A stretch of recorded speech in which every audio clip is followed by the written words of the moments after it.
Meditation would be defined as clearing the mind in order to achieve a state of relaxed awareness and focus. This would be a good representation in the movie when Nakia and T'Challa went to sit on the cliff together to clear their minds and get relaxed and focused after he was declared king, because they already knew there was a lot to come.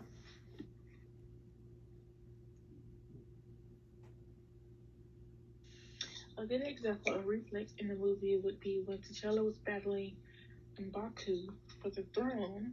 You can see how fast he reacted to each swing and each punch M'Baku threw at him.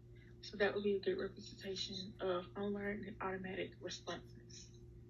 In regards to continuous reinforcement, the Wakandans would clap, cheer, and give T'Challa praise every time he did something good, no matter what it was. A good representation of divergent thinking would be after there was a shootout with Claw inside the club. T'Challa and his team chased them in their cars to catch Claw. And of course, Claw was powerful and he knew a lot of tricks. But Okoye, which was on T'Challa's team, was really thoughtful, and she thought outside the box when she threw her spear in front of Claw's car, which made the car flip and that it was able to stop the car. For creativity, Shuri, which was T'Challa's sister, she was over this technology and she was always finding new ways to improve different things, such as the camellia beads, and even made shoes soundproof. For heuristic, during the car chase between Claw and the Wakanda team, there were a lot of cars being jammed up in the way, and Shuri was speeding, so she was worried about the jammed cars being in her way. However, T'Challa was able to make a mental shortcut, and he solved that problem right away by using his claws to dig into the road and tip the car over, and that was just able to avoid hitting the jammed cars. Lexicon. The people of Wakanda spoke words of their given language, which was called Okosa. I'm probably saying that wrong, but yeah. In regards to practical intelligence, Killmonger expressed that he was not only aware of how Wakanda would be, but he was also knew about the outside world because he was left there as a child. He basically had street smarts when it came to the outside world and book smarts when it came to Wakanda. For prototype, in the lab where Shuri had developed several types of necklaces for T'Challa to pick from, they all transferred him into a full Black Panther suit. And this would just be a good representation of the concept prototype because they were all full Black Panther suits. A role schema, when the Wakandans found out that Claw was going to sell a piece of vibranium to an American, the Wakandans expressed to King T'Challa that Claw has escaped them for over 30 years, and it was left up to him to bring Claw back to them. Therefore, the Wakandans had those expectations of him because of his role as king.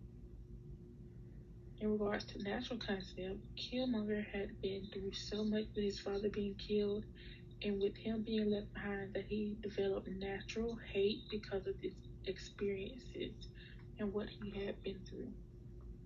Lastly, lucid dream. A good example of that would be when Killmonger went to the afterlife and saw his father. He was able to control that dream and he went straight to a book in which held his father's ring on the chain. He put that chain on and continued to talk to his father. A good example of arousal theory would be with all the hate and anger Killmonger had built up inside of him, those emotions were triggering those unhappy memories he had stored inside his head. In regards to declarative memory, when Killmonger experienced the hurt and pain he saw his father was dead, this would relate to declarative memory because these events are in his long-term memory, and they were also personally experienced. For episodic memory, in the beginning of the movie where T'Challa was watching the news about his father being killed, he replayed that memory in his head where he was holding his father after he had been killed. For explicit memory, When King T'Challa asked Zuri who Killmonger was, Zuri was able to show a representation of explicit memory because he remembered and recalled who Killmonger was and what had happened to them. For reconstruction, when T'Challa learned who Killmonger was, he did not want the others to know because bringing up the old memories of what happened to Killmonger and his father would distort other information. And what other information would it distort was Killmonger had the right to challenge King T'Challa for the throne. For persistent, when Killmonger was expressing to the other Wakandans how he found his father dead with panther claws in his chest, his memory system recalled all of those sad memories that he did not want to remember.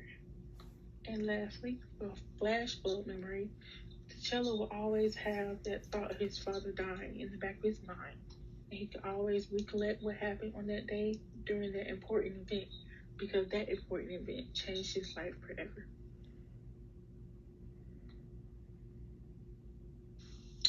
In regards to attachment, the Wakandan tribe stuck by T'Challa's side as he was being challenged, and you could really see in the movie that there was a long-standing bond between T'Challa and his team.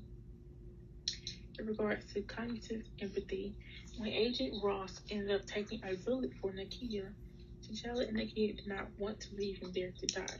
The only way for them to heal him properly was to take him to the lab in Wakanda, even though Americans were not supposed to be there. For conservation, Shuri making advancements, the Kamoyo bees. She made them super smaller, but smarter, but they still equal to the ones before in regards to quality. For continuous development, as T'Challa became king, he knew his skills would only improve going forward, and he believed it was a cumulative process. For fine motor skills, when Claw would always wiggle his fingers to activate the weapon in his arm, he would use his fine motor skills. For gross motor skills, King T'Challa did a lot of running to activate his full Black Panther suit, so the running would use large muscles, which means he would use his gross motor skills. For physical development, every time King T'Challa would activate his Black Panther suit, there was growth and change within his body, brain, and even motor skills. For secure attachment, after going to the afterlife, T'Challa took advice from his father about being king, and he used his father as a secure base to go explore further on as king. The reversibility would be when both T'Challa and Killmonger put on the full Black Panther suit.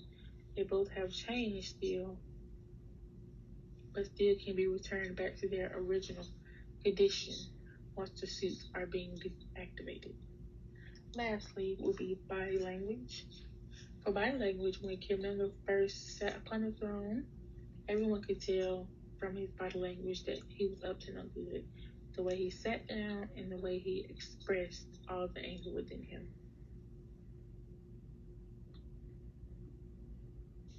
A good representation of emotion would be when T'Challa went to go tell Nakia he is about to be crowned king and he would like for her to be there.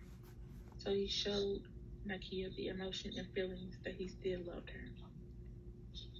For instinct, T'Challa did not have to train once he was declared king. He already possessed unlearned knowledge and behavior that made him a great king and a great Black Panther. For motivation, after King T'Challa went to the afterlife and spoke with his father, he then had the desire to be the best king he could be because his father gave him that desire to be, and he gave him that motivation. Lastly, for self-efficacy, when King T'Challa was revived, he was determined to overthrow Killmonger as king. Even though Killmonger defeated him once before, fair and square, T'Challa still believed that he had the capability to complete the task of defeating Killmonger. In regards to real self, Killmonger had acted as a real American during the beginning of the movie, and he worked with other Americans to steal vibranium. However, he actually turned out to be a Wakandan himself. that wanted to kill Claw and take him to Wakanda himself just to prove that he deserved to be king. The culture, Wakanda was modeled mostly on the country of Lesto in southern Africa, which was an enclave that had only been sparsely colonized by the British in the past due to its geography. So that was their specific culture. For Neurosis, Killmonger came to Wakanda with so much built up anger and emotion within him, he made up his mind that he gained power as king of Wakanda, who would destroy everyone that got in his way. So during that whole trial as king, he experienced nothing but negative emotions. And lastly, with self concept, after T'Challa was pronounced king, he then went through the process of going to the afterlife where he met up with his father. He told his father that he was not ready to be king, or was not ready to be without him. So T'Challa expressed these thoughts and feelings about himself, but his father reassured him that he would just be right okay. In regards to conformity, once Killmonger had become king, everyone knew what type of king he would be. The Wakanda tribe did not agree with his plans or actions whatsoever, but they had to change their behavior and go along with it simply because Killmonger was king, and it had to be behind whoever sat upon the throne, no matter how much they did not agree with it. For consummate love, Nakia fought a long, hard battle for the man she loved the most, which was King T'Challa. In the end of the movie, after the king and Wakanda had all went back to normal, T'Challa asked Nakia to stay and be with him. From everything they have been through together in the movie, you could tell there was intimacy, passion, and commitment all present. Lastly, for empathy, in the end of the movie, when King T'Challa has already defeated Killmonger but took him to see the sunset, T'Challa told Killmonger that maybe we can still heal you. And this would be a good representation of empathy because even after all the harm Killmonger has caused Wakanda, T'Challa still was able to feel concern for him because they were family.